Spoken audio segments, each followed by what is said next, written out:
Welcome back into the Lions 24/7 podcast. I am Tyler Donahue. They are Tyler Calvaruso and Daniel Gowan. And what a week it has been for our coverage here at Lions 24/7. Very fortunate to get a ton of access to the program since last weekend. Our first episode of this week, hopefully you caught that. Mark Brennan was on with us, Daniel as well. We talked about our trip over to the Lash football building for Thon event, which is a great charitable event, but it was also a chance to really get a look inside what is happening for Matt Campbell's new squad a couple months into this new regime after almost 12 years under different leadership with James Franklin. So a lot to look at on our last episode. If you missed it, we dove into the team culture conversation quite a bit. We had some great insight coming our way as well from veteran offensive linemen Cooper Cousins, Anthony Donko, and we went over a lot of stuff. We also covered plenty of ground on Thon, which again, congratulations to everyone who was involved with the record-setting fundraising for this year's event. But we're going to turn the page to our latest opportunity to get over to campus, and that took place on Wednesday afternoon. And you know it's a big deal when we call him the Big Gun from Eastern PA. We brought in Tyler Calvaruso. He made the trip over to State College, and he joined us. So we had our entire Lions 24/7 coverage crew inside the Beaver Stadium recruiting lounge, and we got several waves of Penn State players to us. Many of them, it was our first time getting face-to-face with. Transfer pickups from Iowa State and plenty of other colleges across America.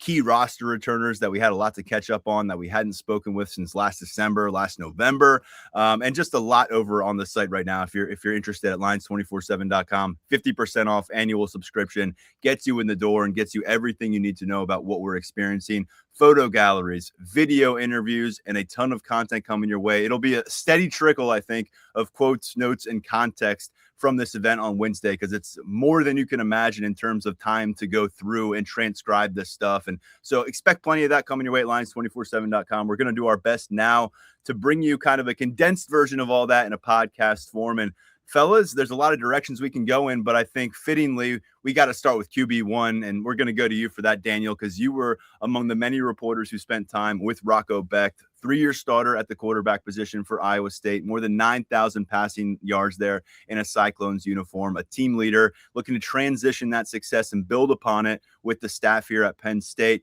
But of course, we've talked about in the past, offseason surgery. He got some things cleaned up after a pretty rough junior year in terms of a medical situation. So give us the latest on Rocco Becht, when he might be actually spinning the football for a Penn State practice.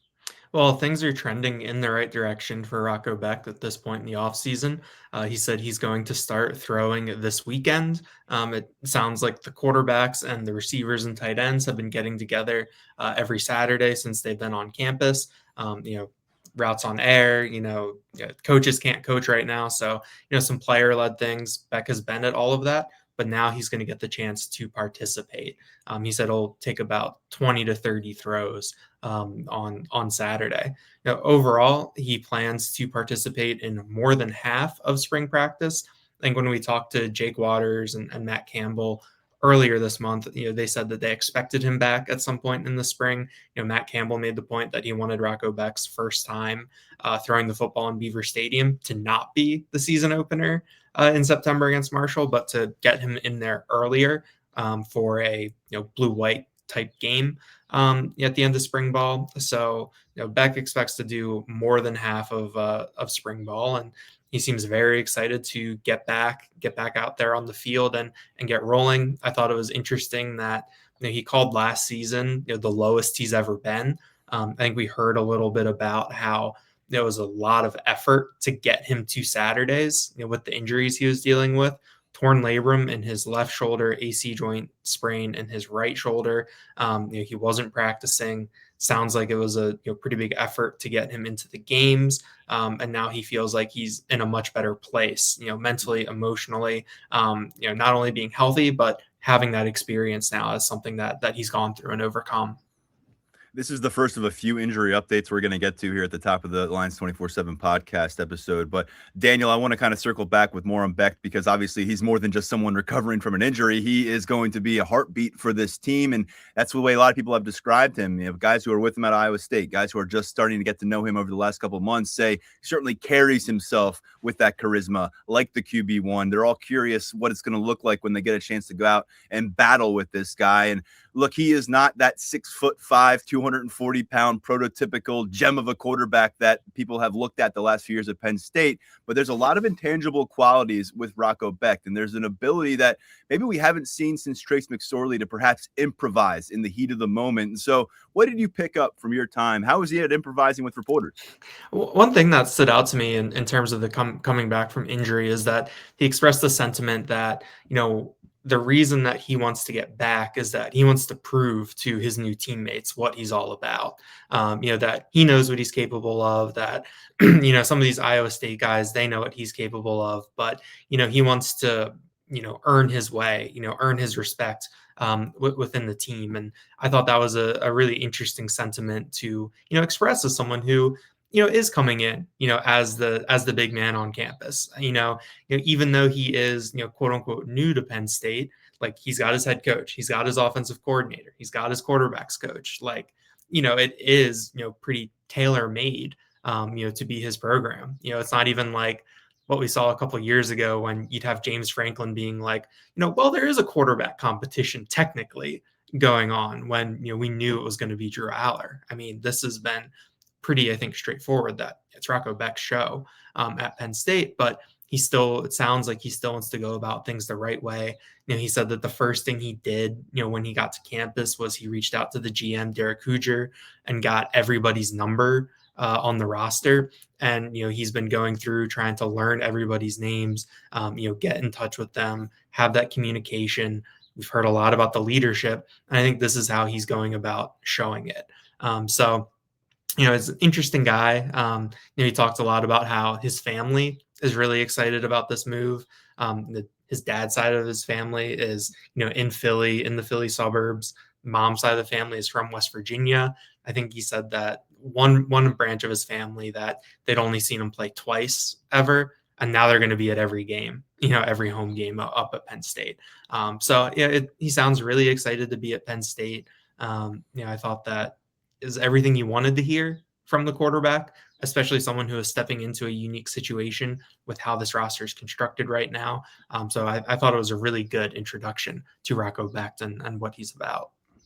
For those who may be unfamiliar still, and I'm sure you've heard by now, but he is the son of Anthony Becht, former Drexel Hill Monsignor Bonner standout in high school, ended up becoming a standout with the West Virginia football program, a first-round pick in the NFL, and more than a decade in the league. He's still involved in coaching at this point. He's the head coach of the Orlando Storm of the UFL. We've seen him on campus with his son. And before we turn the page on Becht and get to some other things, Tyler, I want to pick your brain. You've had a chance to talk to a lot of players as well. You've heard from some staff members on and off the record in recent months. What are you sensing about Rocco Becht and what he has brought here to campus and what it maybe means as they transition to Matt Campbell's leadership?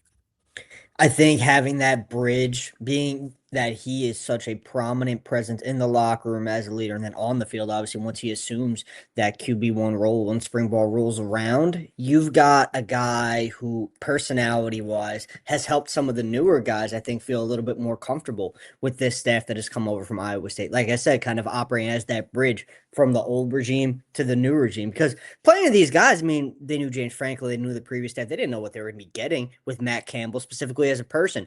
But Rocco Becht has come in. He's made himself a prominent presence in the locker room, a guy that is well-liked across the board. He's funny, he's relatable, just kind of one of those dudes that you gravitate to, especially for the younger players in the room. Rocco Becht has played so much college football. He's experienced so many different things. He's been so many different places in his career in terms of going on the road, seeing tough Big 12 environments. Some guys have been able to pick his brain and just, kind of get a better feeling of what it is like to play on that kind of a stage and be a big-time college football player at the center of it all as the quarterback. So I think intangibles have really stood out behind the scenes so far. He has done everything right in that regard. He has made himself a well-liked presence in that locker room. And that's huge because you need your guys rallied behind your quarterback. And this Penn State group is already rallied behind Rocco Becht. I can tell you that for sure. Let's get to some other injury recovery information that we got on Wednesday. I'll go with Gabe Burkel to begin that, tight end for Penn State. He's a fifth-year senior, guy that they really feel like was coming on strong last season. He had a bigger role in the pass attack. He was over 300 yards receiving through 9 matchups. And then in matchup number 9 last season in November, suffers a torn ACL against TCU, and that eliminates the rest of his run with Iowa State. He transfers to Penn State, continuing with many of those same training staff members that he was working with in Ames. And he told us, no, he will not be available for spring football practice, which you could imagine would be the timeline for a torn ACL at that stage of the season. But he has said he's very much on track to be out there for preseason camp in August. And considering his familiarity with this coaching staff, his former tight ends coach and current tight ends coach is the offensive coordinator for Penn State and Taylor Mauser. Those two have an incredible relationship. He was with us Iowa State staff for 4 full years there in Ames. And so he's a guy who could probably afford to take a step back and not be out there involved and learning the X's and O's. In fact, he said one of his biggest goals of the spring, since he can't be out there in pads, is to do everything he can to facilitate the learning process for guys in his tight end room, and that the offense at large, if there's any questions about this offensive scheme, he feels like he'll be able to provide those answers. And I'm telling you, I know Benjamin Bramer is the bigger name right now at tight end that they brought over from Iowa State. He's a bigger body too at 6'7". Actually, Burkel might be the bigger body, but he's about an inch shorter. This guy is very thick at 6'6", 255. But I think there's a lot of excitement in the building about what those two guys bring to the tight end room. And so we'll have to wait a little while to see Burkel make his practice debut. But a notable presence there that we got a chance to speak with, really an impressive young player, an impressive veteran player, I should say. And he had a lot of good things to say about this Penn State tight end room, including Andrew Rappleyea and what he thinks Rappleyea can do for the team. But we've got a quick update there as well. Just when we thought we were kind of out of the weeds with what we need to be on injuries, we find that Andrew Rappleyea posts something on Instagram, I believe it was, on Thursday morning. It's a photo of him laying on a couch with looked like a big cast or something on his foot. And Daniel, you did some digging. We have some confirmation on that situation and full report over at Lions247.com. But without further ado, what's going on with Andrew Rappleyea, man? Yeah, we confirmed that Andrew Rappleyea has a short-term injury. And, we were told he'll be, back, for the summer. The flip side of that is that means he's going to miss spring. So, it's tough. You look at this room, you're not going to have Burkel. Now Rappleyea won't be out there this spring. And suddenly I think it's 4 guys, that are healthy at that tight end spot. So, someone like Brian Gordovich, opportunity for him. Someone like Cooper Alexander, the third Iowa State tight end transfer, and another son of a former NFL tight end. He'll have an opportunity. Rappleyea, he posted the photo. I think the caption was like "Be back soon" or "We back soon," something along those lines. The one thing about him though is that he's been through an injury before, and I think that personality that he has, I don't think you'll really be able to keep that down, especially now that he was really honest with us what that season-ending injury was like in 2024. I think with that experience, this being a little bit different, that those intangibles I think aren't going anywhere. This is a bummer to see because this is a guy who really broke out down the stretch of his redshirt sophomore season. He reached the end zone in each of the final 3 games for Penn State last year. He was one of the first guys to announce he was staying put in 2026. We heard from Terry Smith before Matt Campbell really officially took over the program that they needed a guy like Andrew Rappleyea to stay. His toughness, his production, his impact in the locker room. That doesn't change really the impact, regardless of whether he's on the field or off the field. What does hurt you a little bit is getting that acclimation within Taylor Mauser's system on offense, getting on the same page with Rocco Becht and the other quarterbacks. But it's good to hear that the anticipation is that Andrew Rappleyea will be back this summer, and then hopefully that means come August he'll be full go for preseason camp. But Tyler, I'm going to throw it back to you here because this is a chance for a guy like Brian Gordovich, a redshirt freshman, the only guy who returned from that 3-man tight end class in 2025. And then also Cooper Alexander, who's a redshirt sophomore that they were very high on bringing into the program at Iowa State. I know he had some injury issues early on in his career, but they feel like he's a really important developmental piece that they were able to bring over from Ames. So I think we have our head wrapped around Ben Bramer. He's an all Big 12 player. He's going to be a starting presence for this team. But without Burkel available, without Rappleyea available, it's those 2 young players. You got a redshirt junior, Finn Fermin, Manic, who has earned a scholarship from a walk-on status during his career at Penn State. But what can you tell us about Cooper Alexander and Brian Kordovich? Because all of a sudden, these guys are going to be pretty busy in the spring, Tyler. Yeah, and those two guys have actually gotten pretty familiar amongst themselves recently. They've been paired up in winter workouts, and I got the chance to catch up with Cooper Alexander yesterday for a little bit. He had some very good things to say about Brian Kordovich. He thinks he's going to be a really, really good player here at Penn State.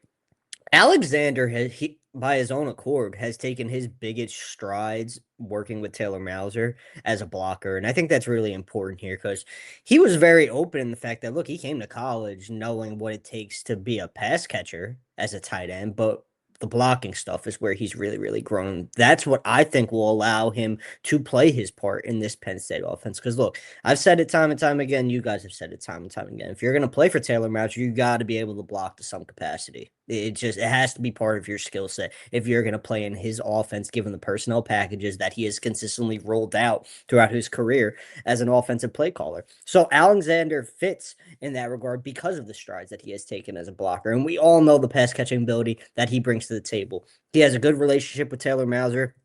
He thinks that tight end utilization at Penn State will be a focal point in this offense. And that's something we already know. But to hear it come from a guy like Alexander, who has worked in this scheme, who works directly with Mauser, I think it's notable. Again, it's something we already knew, but Alexander's expecting to play a role. And I think Penn State fans should be encouraged by the strides that he has made. And he's feeling good body-wise. He's healthy. That's a big plus. So I think Cooper Alexander is definitely going to have some say in that tight end rotation in 2026. And as an upperclassman, he could definitely be a guy for this Nittany Lions team.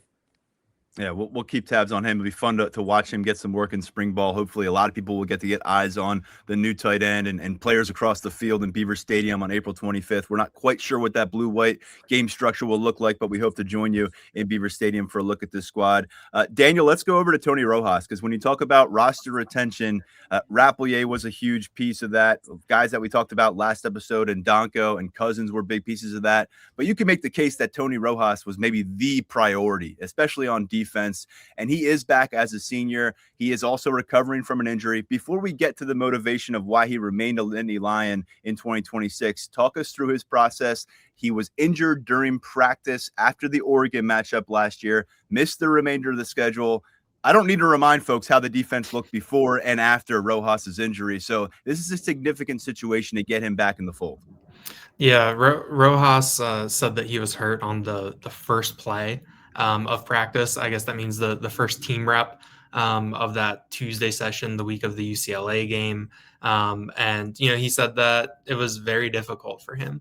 One of the hardest things that he's been through in his life, coming back from that injury, but things are trending well. He said he's on track. He says he's ahead of schedule. He'll be a full go by the time the summer rolls around. He did leave the door open to getting into practice, doing something later in the spring. But it sounds like that the more definitive timeline is, this summer. And, he reiterated that he'll be good to go for the season. He said that he's talking to KJ Winston a lot. He compared their injuries a little bit. I think in the grand scheme of the timeline, Winston's happened like 3 or 4 weeks earlier on the calendar than Rojas's did, but he was ready to go by the time the NFL season started last year. Winston did miss time, but that was because of a hamstring injury. That wasn't because of that knee injury he suffered as a junior at Penn State. So Rojas said that he has a model out there, he has a structure, and that if he's not in class, he's getting rehab. He's getting treatment, he's getting recovery, and he seems very, very driven to get back from this injury. I'm not sure if a lot of Penn State fans remember how they responded to some of the things Tony Rojas said late last season. I do. And there were a lot of people ready to run this guy out of town because he simply felt like Terry Smith should be the head coach, and he was public about that. And he thought that it would really resonate in the locker room. Well, Terry Smith being the associate head coach proved to be pretty damn important for roster retention. And I'm not to say that Tony Rojas isn't here if Terry Smith isn't here, but I think a lot of people maybe have gone back and deleted some tweets, maybe reconsidered some of the vitriol they sent in the direction for Tony Rojas, because he is going to be a heart and soul type presence for this team. And he really opened up, Daniel, when he was fired some questions about why he's back. Why didn't he maybe follow James Franklin to Virginia Tech? Because a lot of people were trying to connect those dots. He's a former Virginia high school standout. What can you bring to the podcast from that segment of the conversation? Yeah, to go to your first point, I framed it to Rojas. I asked him, I said that you really put yourself out there in terms of, advocating for Terry Smith, and that opened you up to a lot of communication, feedback, both positive and negative. That goes both ways. How did you feel about that?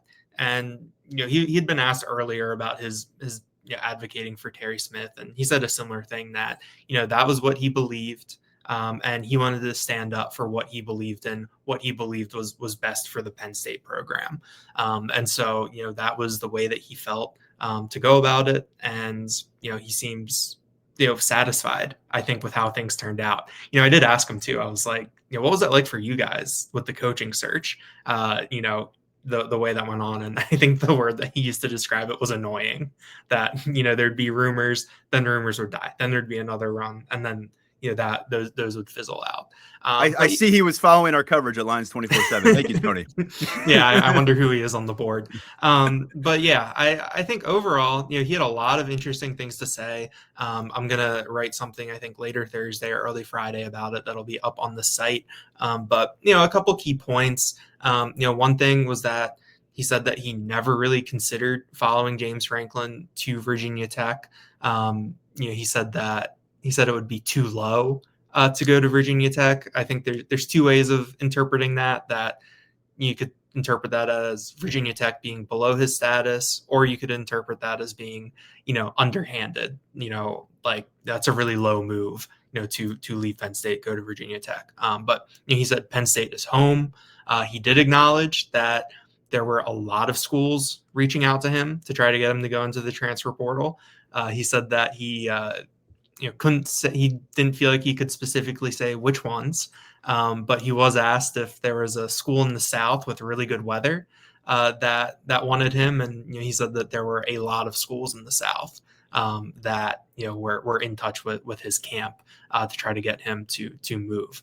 But yeah, I mean, overall, he was asked a lot about last year, and he was kind of in a similar boat to us, where he didn't really have good explanations for what went wrong on that defense. He does feel that Danton Lynn's defense will cater to this team a little bit more, that he thinks that the system will, I think, have more benefits than maybe some of the things that happened last year. And I think just kind of a general excitement for him. There's a lot more we can get into. And he talked about, more accountability under Matt Campbell. He also reiterated the more community service aspects, being out in the community more. And, he feels like that, I think he said that Matt Campbell won't let anything lack, that there's, a lot more accountability, a lot more discipline within the Lash building right now. So, Rojas has had an interesting couple of months, I think, going back to the injury. I think he was pretty vocal when James Franklin got fired, being very vocal for Terry Smith. He also said that he was not the one who leaked the audio from the meeting with Pat Kraft. And he said that whoever did that learned their lesson. So it's just been, it was an interesting, I think, figure in this Penn State program at this point in time to really sit down with for a while.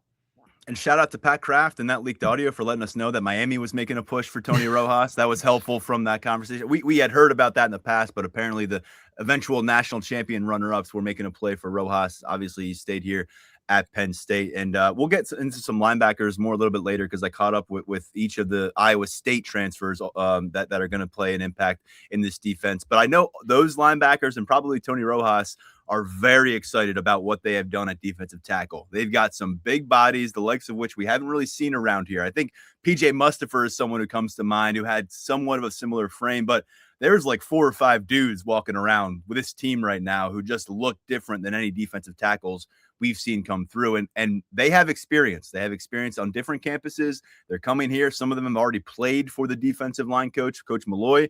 And Tyler, we sent you around to talk to a bunch of these guys on Wednesday. What did you learn about the new defensive tackles, personality-wise, physically, and what stands out about how that group generally has kind of been reshaped with a new coaching staff on campus? Well, first things first, physically, Armstrong Nodum, my Jeez, man, that guy is a tank. He is everything that we said he was going to be physically on the Tyler, podcast. Yeah. we last episode we called him the first guy off the bus type Oh dude. yeah. After seeing him at Thon, and by the way, Mark was like, if that guy's 290, like he did not believe it. Well, he's not 290. He is like 315 range. Apparently, is where he's at right now. So sorry to interrupt you, but yeah, we agree with you.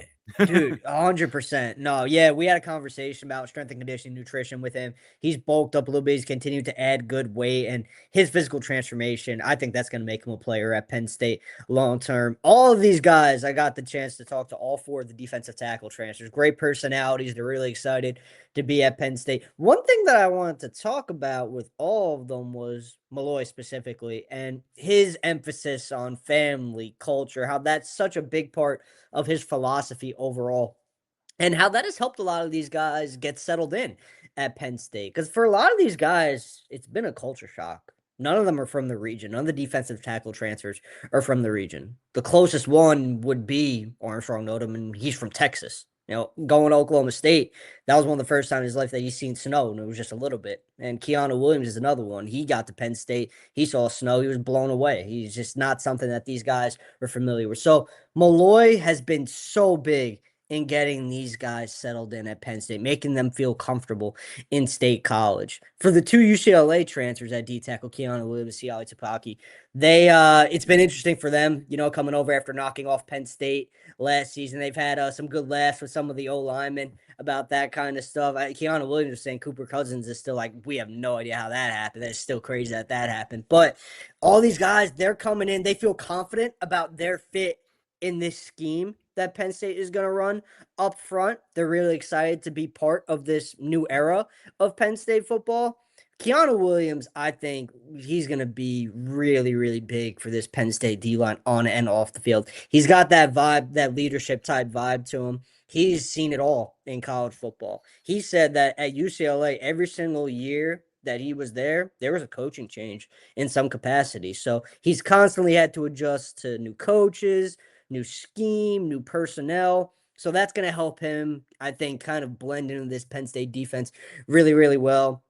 Dallas Vakalai, he's going to get the chance to play against his former head coach, Kyle Whittingham, at Michigan now. That's something we talked about a little bit. He's very excited to be here. I think he's still got a lot of good football ahead of him. But my main takeaway from my conversation with all four of those D-tackle transfers, they're very confident about what they can accomplish working in the trenches in this defensive scheme. They love their fit, and they think that once they get the ball rolling in spring practice, they're going to be able to make an impact and get those linebackers free, let them fly downhill and make plays against the run. There are some younger pieces of the defensive line room that we don't really know quite yet that have been around for a bit. Liam Andrews probably comes to mind most, the guy who was like a fringe top 100 prospect, and he has certainly bulked up in a big way. But we haven't talked to him, and he still may be on the back burner. Someone who maybe made their move already last year and is looking to build on that is Tai Blanding. He's now a redshirt junior out of New York City, a guy who came to campus a few years ago around 260 pounds, and it was always a projection kind of thing. Can you add the weight with him while maintaining the explosivity that stood out during his high school career? And that has indeed happened here in Happy Valley. Spoke with Tai Blanding for a bit during the Wednesday afternoon session. He's up to 300 pounds now. He's trying to get to 305 for spring ball and certainly for the season. But again, 260 when he showed up on campus. So that's a significant jump.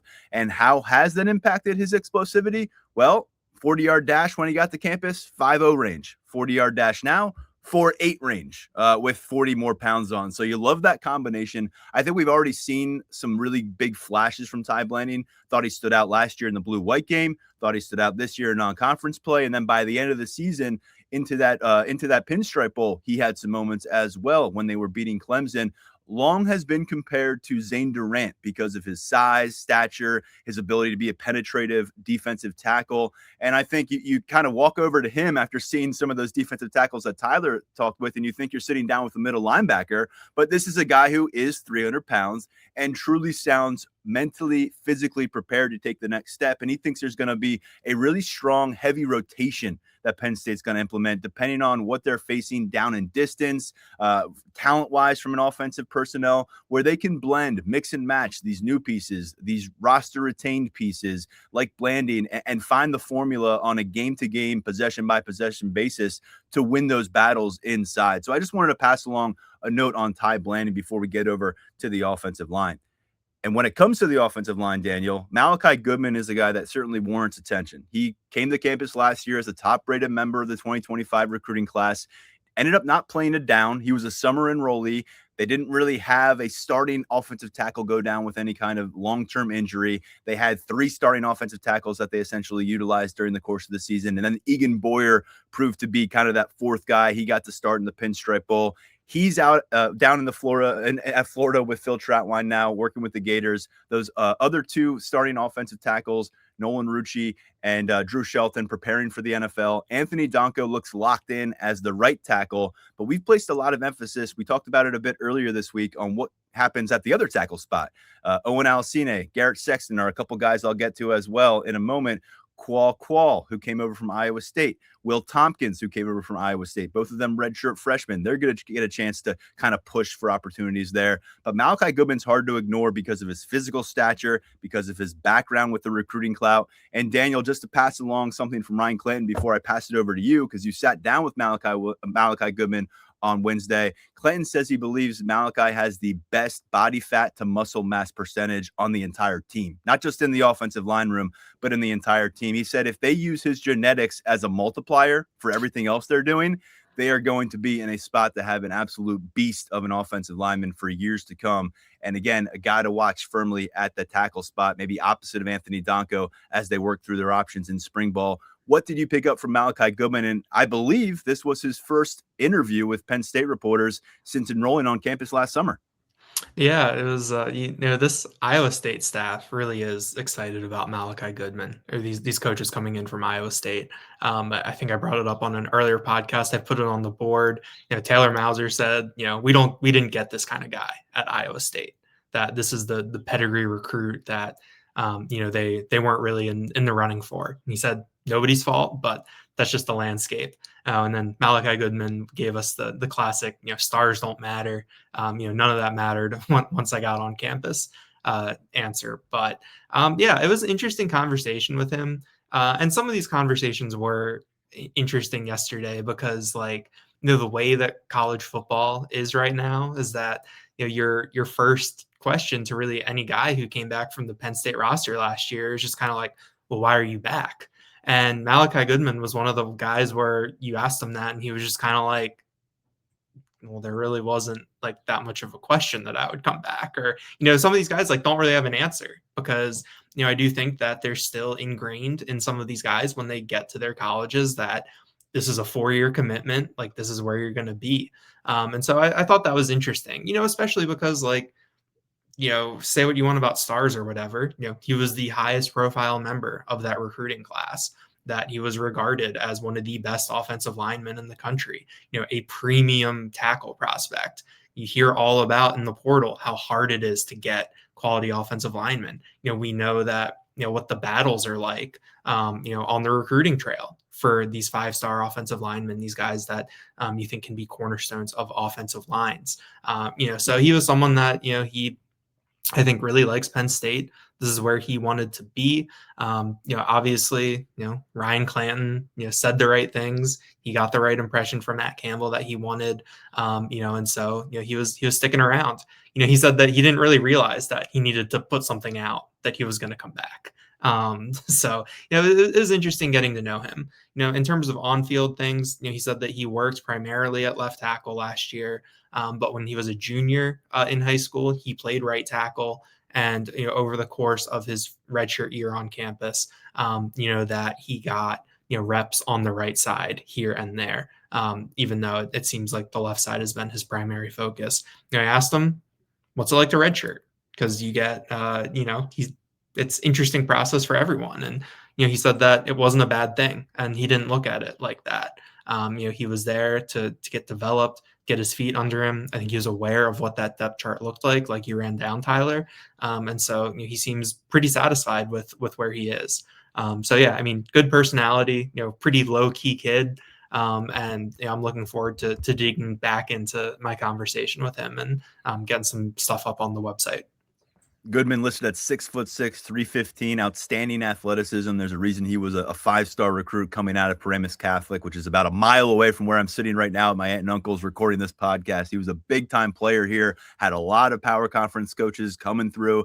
We didn't see him on the field last fall. I think that's going to change this fall. We'll see how much we see of him. And to your point about kind of his personality and how he comes across, Ryan Clinton said you would never guess that this was like some highly rated recruit. He doesn't carry himself. He doesn't kind of lean on that. And so this seems like a guy who, when he showed up on campus, truly let those stars go away. Of course, those stars do help you get paid a little bit more when you first get to campus as a freshman in the NIL era. But Malachi Goodman now focused on development, and a couple other offensive tackles that I've had a chance to speak with over the last few days, going back to last Saturday when we had Garrett Sexton at the Thon event in team facilities, learning more about these guys, because any of them could pop up and take this left tackle job with a strong spring, a strong preseason camp. Garrett Sexton is the elder of the group. He's a redshirt sophomore, year 3 on campus. He's someone who was a former quarterback at the high school level through his sophomore year, and then, of course, had a transition, ended up being an all-state offensive lineman in Wisconsin, a top 24/7 prospect, one of those high ceiling, intriguing players that you didn't have a lot of proof that he was going to be a great offensive tackle yet, but you could really say, what is it going to look like 2, 3, 4 years down the road? And now we're pretty deep into that process. And he went from someone who showed up on campus at or signed with Penn State under 270 pounds at 6'6", to now he is 309, he says. He's listed on the official roster at 300 pounds, but he told us on Saturday he's at 309, feeling very good. Not only did he say he's the biggest he has been, but he's also the leanest he has been. So he feels like he can move better than at any point in his career here at Penn State. He's cross-trained right tackle, left tackle. He got involved a little bit at left tackle against Florida International last season, but he's only played about 40 snaps in his college career through a couple years on campus. So we don't know a ton about him, but the one thing I do know about this kid, and this came from Phil Troutwine repeatedly, is he has one of the highest football IQs on this roster. And I think that remains the case even with all the changeover. Because of his background at quarterback, that's going to help. You've got to understand your offensive scheme at large. You've got to understand the roles of 10 other guys around you typically as a quarterback. So he carried that into the offensive line room. But we just heard from Phil Troutwine how he would ace all these tests that could trip up other offensive linemen. And speaking with Anthony Donko, a guy who started 21 games, is going to be a starting tackle for this team this year as a redshirt junior. Donko told me on Saturday, he said, we've always known this is a smart guy, but he's always needed to get bigger. Now he's bigger. He's still smart, and there's a combination that you can really work with. So just a quick update there on Sexton. And then the other guy I spoke to on Wednesday, Owen Alisina, he's part of that class with Malachi Goodman in 2025. So he's also a redshirt freshman. He got to campus last January, whereas Goodman didn't get to town until May, I believe. And he weighed in at the Fiesta Bowl, which was like his first event with Penn State football when he joined the team.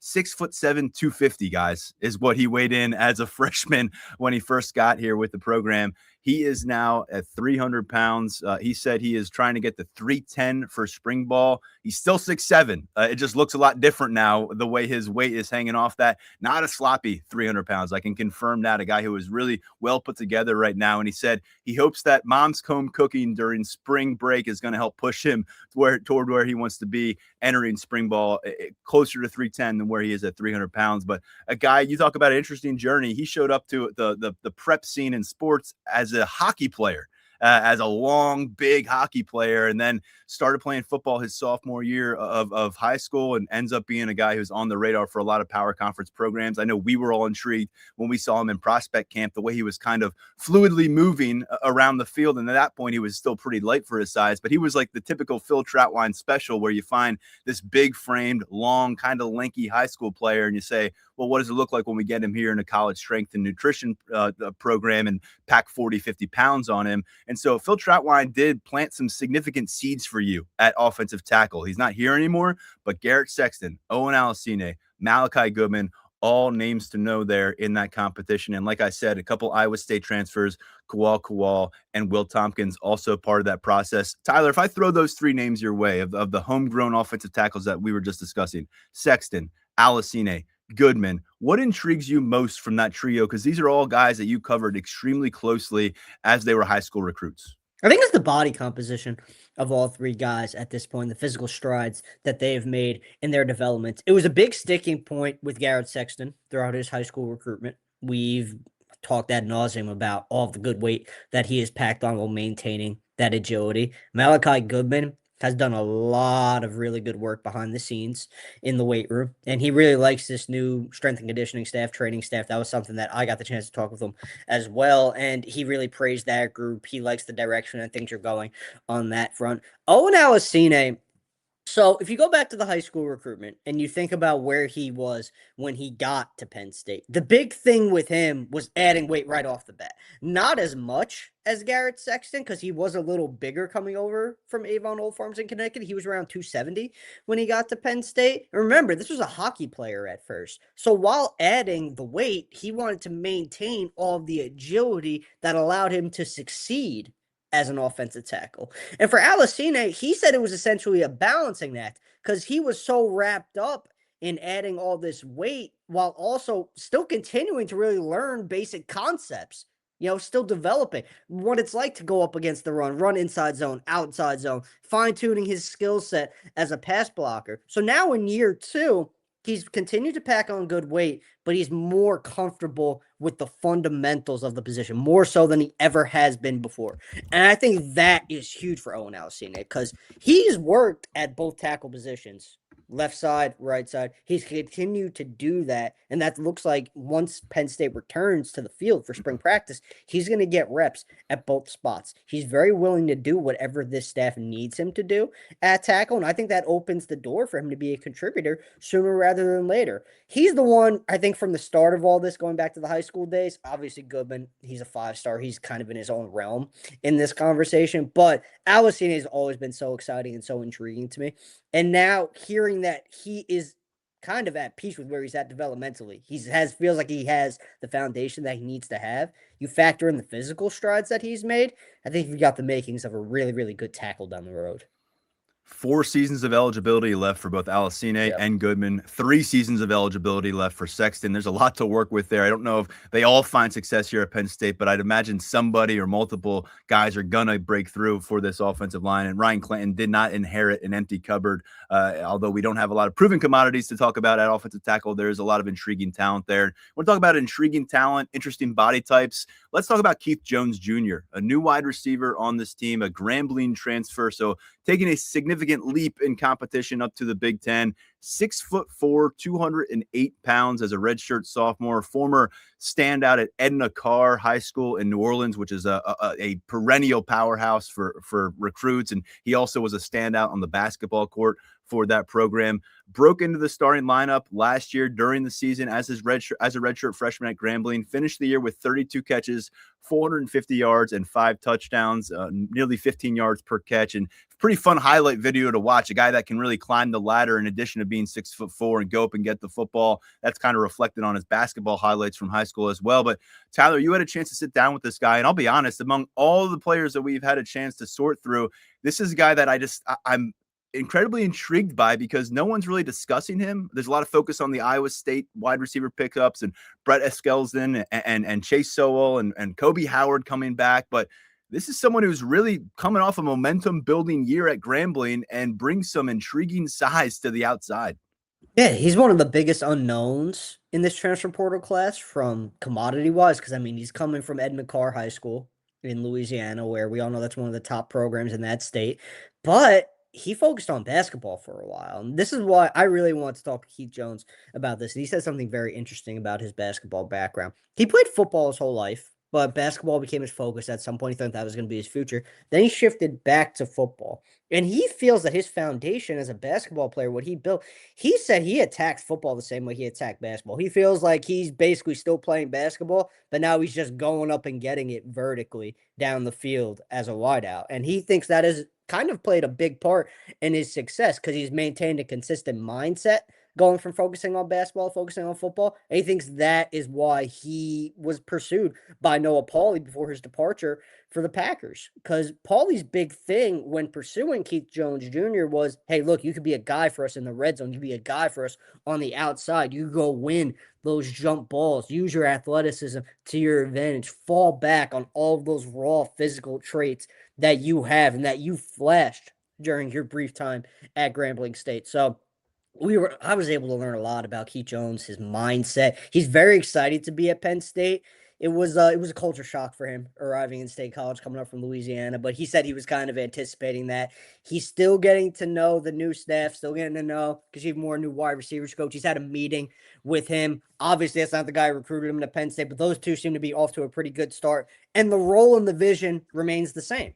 Be that guy for us in the red zone. Be that guy for us on the outside. And if you watch the film that Keith Jones put together during his time at Grambling, you see the flashes of it. I think he's one of the more underrated portal pickups for this Penn State staff. I don't know if that means year one he's that guy on the outside, but I think as he continues to work at it, I think he'll be a big-time wideout in this room for Penn State. Now, he still has some boxes to check developmentally, and that was something that he was pretty open about. He wants to continue growing as a wide receiver. He wants to be more than just some guy who runs a go route or runs a fade down in the red zone, catches some touchdowns, catches some deep balls, and that's it. He wants to get better as a route runner. He wants to get better with his hands when it comes to creating separation downfield, getting off those press cover corners. So I think there's a lot of layers to Keith Jones that we're going to be able to peel back over time, but he's happy to be at Penn State, and he thinks that he's a fit in this offense, and he likes the way things are going for him since he's arrived in town.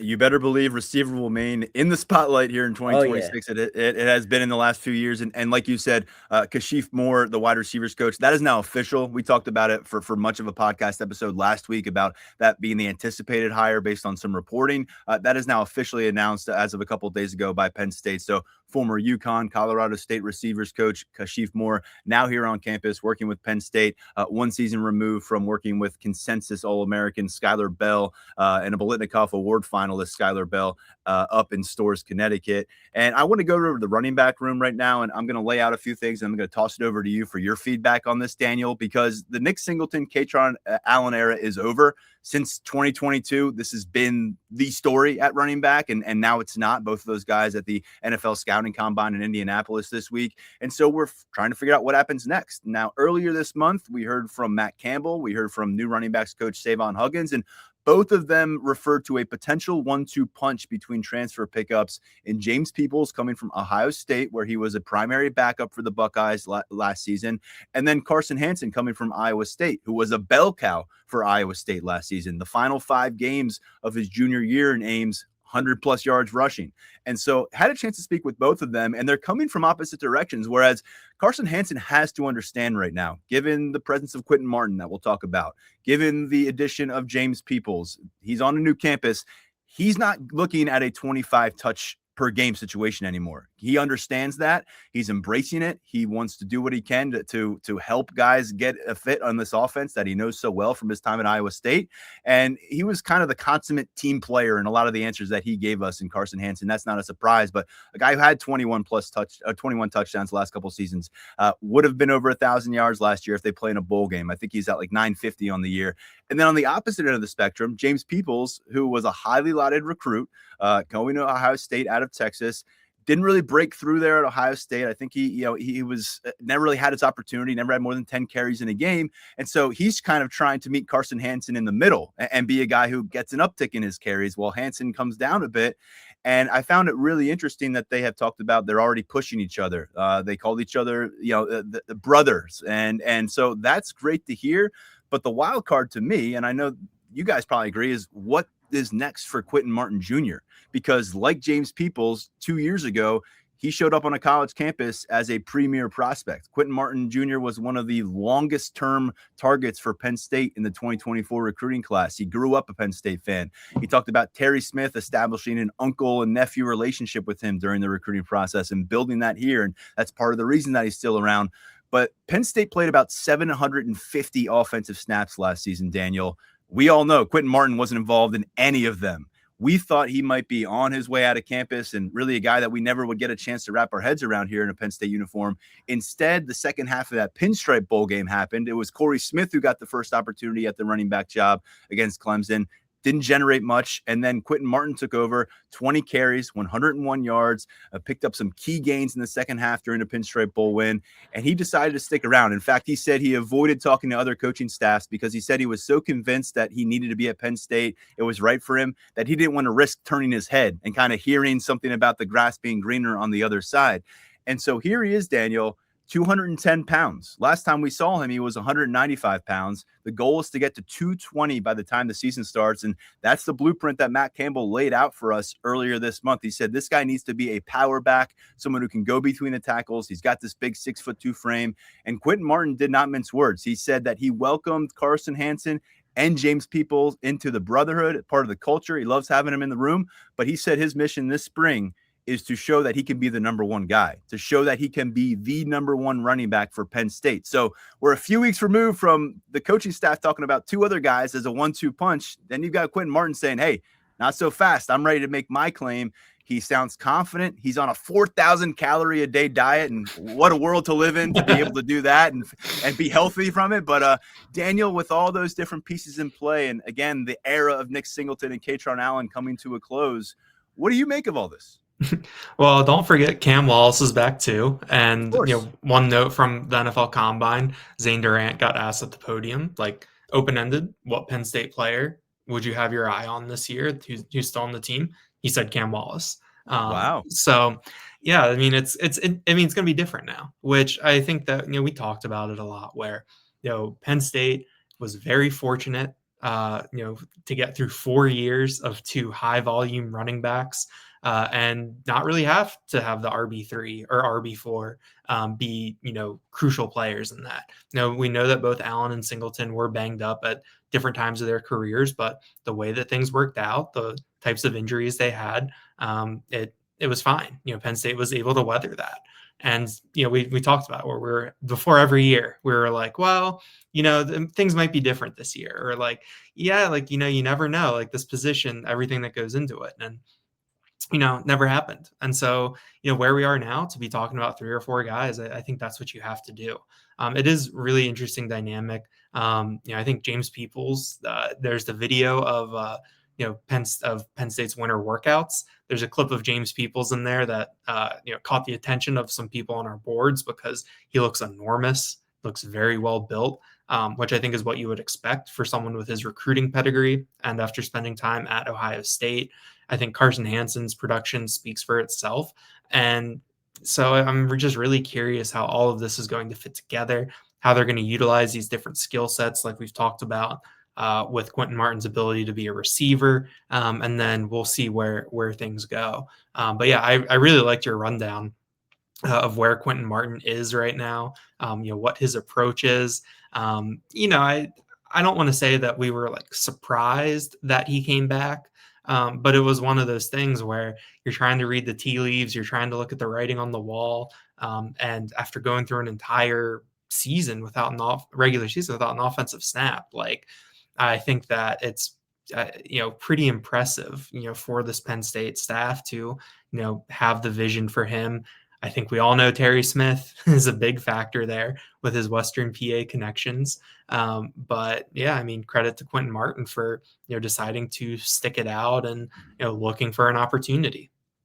It kind of goes against the grain in the current college football climate when something like this happens, when a guy goes missing from the offensive plan for a year and then decides to kind of reinvest in that program. Of course, it's a different offensive coaching staff now, and Terry Smith is his guy in the building. But really, so far, he has responded well to the challenge from Matt Campbell, and he said he's eaten a lot. And like I said, 4,000 calories is not an easy number to get to day in, day out, but he's already 15 pounds up. And he told us that he feels faster than ever. And again, that's the kind of conversation you want to have. That's why you hire all these professionals in the nutrition and in the strength realm, is to add on that weight without turning guys into sloppy, fat messes. And so right now you're looking at Quinton Martin trending in a good direction. And if he does his job and those running backs do their job, going to be a lot of opportunities for Ryan Barker to get out there and kick some field goals and extra points this year. And Ryan Barker is going to enter the 2026 season ranked first all time in Penn State for field goal percentage at 89.2. Last season, he broke the Penn State single season record with 94.7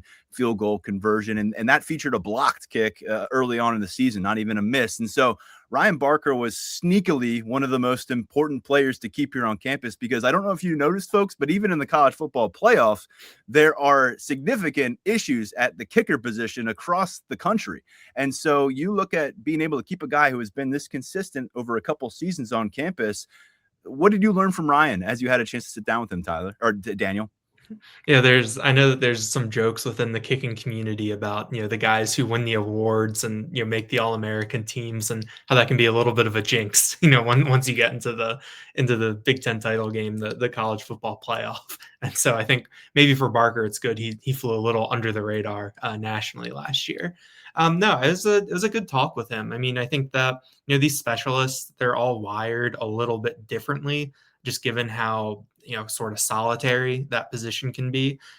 Barker said that during the course of last season that he didn't really realize how good of a year he was having, that it was very much like, okay, like I made the kick, let's move on. Like I made the kick, let's move on. He described the blocked kick against FIU. I think he called it annoying, as something that stuck out to him, but it was very much, okay, I made this mistake, flush it, move on. And I think as a kicker, like, we know how that you can get betrayed sometimes, by the mental side of the game. So Barker was another one of these guys that said that, he didn't want to be anywhere else. That Penn State was where he wanted to be. I think he was one of the few guys that did acknowledge that, there is an NIL aspect to this, and that, I think he called it that there were negotiations going on, up until he signed. And that, he was signed, I think, right around the new year, had to wait to get his graphic back, before he, could really announce that, that he was coming back. But, Penn State was where he wanted to be. There wasn't really any question about that. And I think he knows that, he has a very important role, for this group. And, this specialist group last year, the big talking point was everybody's back, that, Gabe Wosu's back, Tyler Jazansky's back, Riley Thompson's back, Ryan Barker's back. And now it's, Barker is the one who's back. You're bringing in, the punter, you're bringing in a kickoff specialist, Matthew Parker is back. Blaise Okachminnik is stepping into a bigger role, but it's a little bit different. Justin Lustig is there too. And there's a lot of excitement about Lustig coming back, from Ryan Barker. So yeah, I mean, I think that was a really, I think, sneaky big get, for Penn State. I'm sure that, there's a lot of, GMs at other schools that were looking at the Penn State roster, and I would assume that Ryan Barker was pretty high on the list, of guys a contender would want. And yeah, I mean, I'll have more from my conversation with him, on the message board later. I got to be one-on-one with him for a little bit, and it was a good opportunity to sort of go down a list of things we've heard from a bunch of different guys, and check it with someone else, like, hey Ryan, like, this is what Cooper Cousins said, this is what Tony Rojas said, this is what somebody else said. How do you view these different things? And so I think we got some really good insight into the state of the program from Ryan Barker yesterday. Barker was 18 of 19 on field goals last season. His one miss, like I said, was a block in non-conference play. The one question I think we have on Barker and his utilization with special teams coach Justin Lustig is long distance. He has only attempted 2 field goals from 50-plus yards in his career. He did not convert either of those. One of those was that block that I mentioned in non-conference play. The other happened in 2024. We know that Gabe Nwosu was kind of floated out there by the staff last year as maybe a long distance field goal specialist, but is Barker a guy that going into next season, they're going to feel more comfortable maybe trying out for a 53 to 55 yard field goal when you're more on the fringe of field goal range versus trying to pin it the team deep and with a punt or going forward on a 4th down situation. So just something to watch on that progress with Barker. Let's finish on some defensive notes and go back over to you, Tyler. Jeremiah Cooper, a key addition for this team, and the defensive secondary, a guy who had a versatile background in Ames. What's his role going to be here with the Nittany Lions, and what did you pick up from your conversation with him? Yeah, so we finally got some clarity. I think we already had some posted on the board, but to hear from Jeremiah Cooper himself, he's going to be starting out at safety, working on Deion Broomfield as he did at Iowa State. We've talked about it time and time again. He adds that positional versatility in the secondary. He was a high-level cornerback at Iowa State, was a high-level safety at Iowa State. He's going to be plugged in at safety. He's going to get the chance to play alongside Marcus Neal, which is something that he's very, very excited about. Cooper said that he's anticipating that he'll be 100% by the time the regular season rolls around. He didn't expand on what it could look like for him spring practice availability-wise or fall camp availability-wise, as he still works his way back from that ACL injury that sapped him of his last season at Iowa State. Cooper thought that was going to be it for him. That was supposed to be it for him before he got hurt and banged up his knee. But he's got 1 year at Penn State. He wants to make as much as an impact as he possibly can. He thinks this staff has the goods to help Penn State compete for a national title, and he wants to be part of that. He's feeling good. He admitted that, during the rehabilitation process, ACL, it's not easy to come back from. There were some dark days, some dark moments, some wondering of, hey, can I get back and can I be that guy, that all Big 12 level player that I was at Iowa State? But he's in a very healthy place now. He feels that this was the only spot for him once he hit the portal. He knew with Matt Campbell, with Deion Broomfield coming over from Iowa State, he was going to be at Penn State with them. And he likes the way everything's heading. He's feeling good. His knee's feeling good. He's feeling healthier, which day by day, which is encouraging. He's very encouraged by what he's accomplished in the strength and conditioning department, nutrition. He feels he's on the up and up in that regard. So I think Penn State's going to have a healthy, 100% healthy Jeremiah Cooper in 2026. And that's big because when Jeremiah Cooper is at his best, he is a high-level contributor in the secondary. He's experienced. He knows the system. He knows what's expected of him day in and day out. And he's one of the vets in that room. He wants to be a leader on this defense. And I think he's positioned to do just that. He and Jameer Joseph, the redshirt freshman, I view as kind of these X factor pieces that you could see show up all over the field in the defensive secondary. Excited to see what they can do beyond the Zion Tracy and of Darius Dixon and everybody, Davian Collins, bringing him back at cornerback. And the one guy I will say, all due respect to Cooper and everybody else we discussed, outside of Rocco Becht, I think there is the most excitement about Marcus Neal Jr., the junior safety who came over from Iowa State, 6'1", 215, played that star position for them last year, tied for the team lead in tackles, had 11 tackles for loss. I think the way that Caleb Bacon, the linebacker, phrased it to me was he is a guy who will just come up and smack the crap out of somebody, charges down the field. So a lot of excitement about what he brings to the secondary too. And just speaking about those linebackers, I spoke with all three: Caleb Bacon, Cooper Ebel, Cale Brazina. All three of them have spent 3 years together in Ames. They're all very close friends. Learned that Ebel and Brazina lived together. Ebel, in fact, called the younger Brazina essentially his personal chef. So it's nice to live with someone who's going to cook for you. But these guys all collectively put in a lot of work on the field together at Iowa State. You had Brazina and Ebel playing a lot of Mike linebacker. Caleb Bacon, more of an off-the-ball linebacker, someone who was really exciting as a pass rusher. And that's what both of his fellow linebackers brought up. They think his bend and his ability to disrupt the pass pocket is going to be huge for this football program. And I think that's particularly important when you consider that we don't really know what the edge rusher situation in terms of the classic defensive end role is going to look like in terms of a two deep here for Penn State. And so if you got a guy like Bacon who's able to disrupt some things from the second level, that could be really helpful to you. And I'll tell you what, Brazina is about as well put together. I mean, this dude was jacked. I was a little surprised at how strong he looks. And so I hadn't talked about him as much here on the podcast because he didn't have the production that the other two did, but he's somebody who was wearing a green dot on his helmet. When Ebel wasn't on the field, he had that green dot on his helmet, and that was going back to his freshman year on campus. And I also was reminded that Bacon worked his way up from walk-on status at Iowa State to a guy who was a starter for them and a big impact player. Now here he is at the highest level of college football competing for Penn State, and he's going to be a key player for this defense after joining as a walk-on at Iowa State. So pretty cool there. So a lot of linebacker conversation on top of what Tony Rojas is looking to do this year. Those guys are going to be in the mix. Of course, Alex Tash has generated some excitement. Guys, last call for anything else you want to put out here, and I'll just put this out here. I am going to the airport in about 2 hours. I'm getting on a plane, taking my wife and kids somewhere warm to spend some time in the sand. We will not have a show next week. We will be back ahead of spring ball, and we'll talk about a bunch of stuff, but no podcast next week. We're going to leave you with this one, and I'm going to give you both a chance. If you have anything else to bring to the podcast or tease over at the site, go ahead and do it now.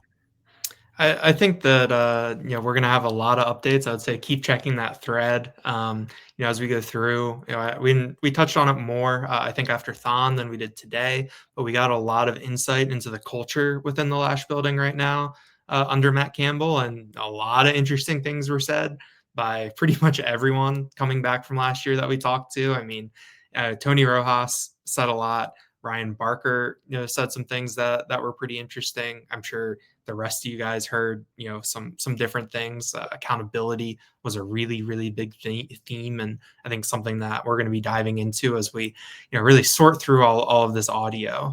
So we're going to have a lot coming off of this, and I think that we have a little bit more of a picture of what this Penn State team is going to be all about as it moves forward under Matt Campbell. Davian Collins is a man of few words, but he's a veteran cornerback on this team. He started last year. He's going to be one of the more important pieces this year. He said discipline was an issue last year. And when asked for some kind of clarity there, wasn't necessarily getting disciplined. It was carrying that discipline on a daily basis. And I think that went off the tracks a little bit for too many guys on the Penn State squad last year. And so, again, just pieces of the puzzle starting to come together from maybe what went wrong last year. And to be honest, doesn't matter that much anymore. It's a fresh start, but we're curious about it. That autopsy is going to continue for months, if not years ahead, of what went wrong in 2025. Tyler, anything else to throw on top? Kind of just piggybacking off Daniel. I mean, there is so much coming out of this. My personal favorite part of yesterday was just learning about the personalities in the building now. All of these Iowa State transfers, the guys who have come over, I mean, they were all really enjoyable to talk to, and they're all excited to be here. So Daniel said best, we got a good feeling for where things are at culture-wise inside of Lash right now. I think things are heading in an encouraging direction. I'm hyped for spring ball. I know you guys are too. We're inching closer by the day, and yesterday was really great. We've got a ton more coming, so definitely keep an eye out for that. So like I said, we'll take a week off from this podcast. These guys will be hard at work at Lions247.com. Appreciate them for continuing that. Mark Brennan has a bunch for you over there as well. Grace Brennan with photos from throughout this week, couple different events. And then when we regroup in March, not only do we have spring ball just ahead of us, but we've got Penn State Pro Day. A lot of familiar Nittany Lions coming back to town to participate in front of NFL scouts. And so we'll start to get ready for that and give you some reporting on that as well. For now, on behalf of Daniel and Tyler, thanks as always for listening or watching. This has been the Lions 24/7 podcast.